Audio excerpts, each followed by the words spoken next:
Welcome to Torah Talk Kids. Vayashev and he dwelt. Genesis 37, 1-36. Jacob lived in the land of his father's sojournings, in the land of Canaan. These are the generations of Jacob. Joseph, being 17 years old, was pasturing the flock with his brothers.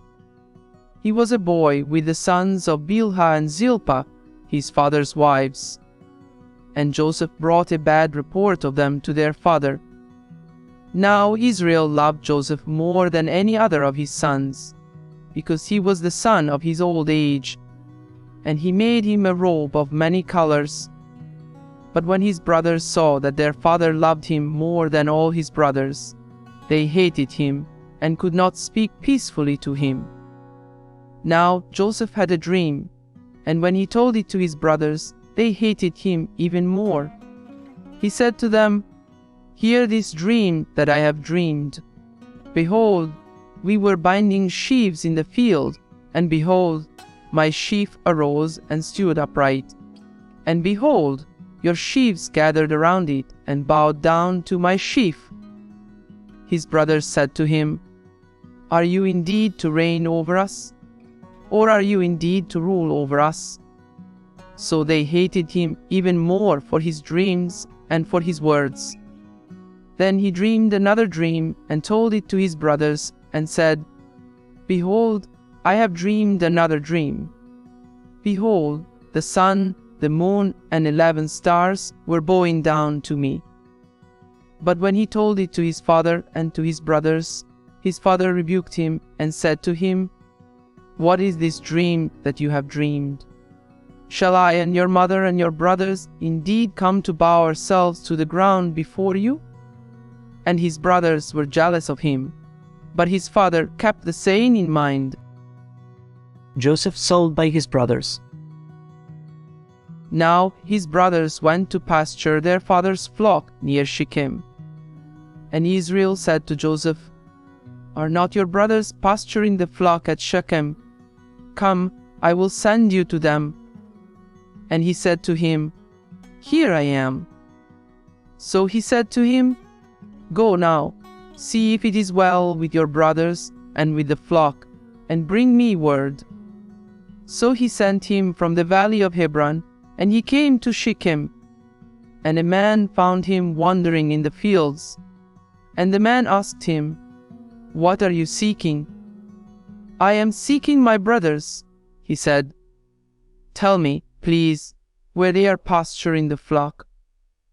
And the man said, "They have gone away, for I heard them say, 'Let us go to Dathan.'" So Joseph went after his brothers and found them at Dathan. They saw him from afar, and before he came near to them, they conspired against him to kill him. They said to one another, "Here comes this dreamer. Come now, let us kill him and throw him into one of the pits. Then we will say that a fierce animal has devoured him, and we will see what will become of his dreams."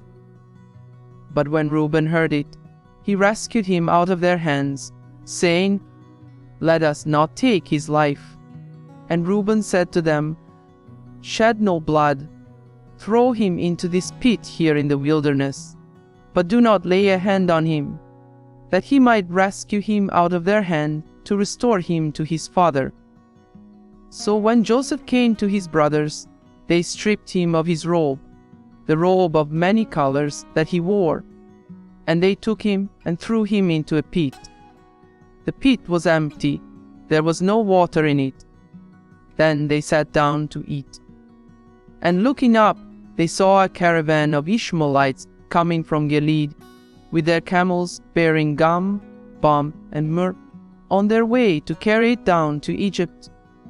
Then Judah said to his brothers, "What profit is it if we kill our brother and conceal his blood? Come, let us sell him to the Ishmaelites, and let not our hand be upon him, for he is our brother, our own flesh." And his brothers listened to him. Then Midianite traders passed by, and they drew Joseph up and lifted him out of the pit, and sold him to the Ishmaelites for 20 shekels of silver. They took Joseph to Egypt. When Reuben returned to the pit and saw that Joseph was not in the pit, he tore his clothes and returned to his brothers and said, "The boy is gone, and I, where shall I go?" Then they took Joseph's robe and slaughtered a goat and dipped the robe in the blood. And they sent the robe of many colors and brought it to their father and said, "This we have found. Please identify whether it is your son's robe or not." And he identified it and said, "It is my son's robe. A fierce animal has devoured him. Joseph is without doubt torn to pieces." Then Jacob tore his garments and put sackcloth on his loins, and mourned for his son many days. All his sons and all his daughters rose up to comfort him, but he refused to be comforted and said, "No, I shall go down to Sheol to my son, mourning." Thus his father wept for him. Meanwhile the Midianites had sold him in Egypt to Potiphar, an officer of Pharaoh, the captain of the guard. Thanks for listening in today. Shalom.